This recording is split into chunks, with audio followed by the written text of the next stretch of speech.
ఒక ఊరిలో ముగ్గురు దొంగలు ఉండేవాళ్ళు. ముగ్గురు తమదైన రీతిలో నైపుణ్యం కలవాళ్ళు.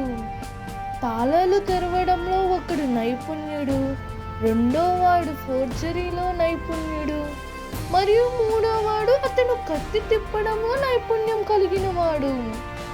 ఒకసారి ఆ ముగ్గురు దొంగలు ఒక ఇంటిని దోచుకున్నారు. దోచుకున్న సంపదతో తప్పించుకున్నారు.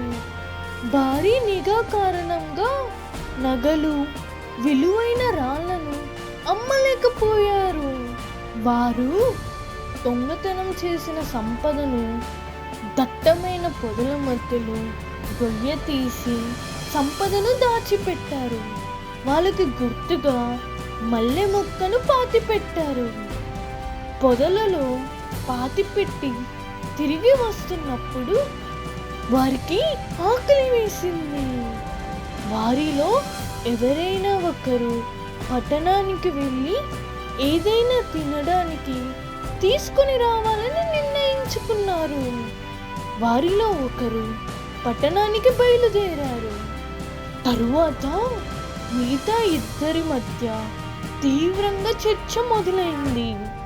వారు నిర్ణయించుకున్నారు, మనం ఒక పెద్ద కర్రతో సిద్ధంగా ఉంటే మూడవ దొంగ పట్టణం నుంచి తిరిగి వచ్చినప్పుడు మనము అతనిని చంపి అప్పుడు ఆ దోపిడీ సంపదను 2 భాగాలుగా విభజిస్తే సరిపోతుంది.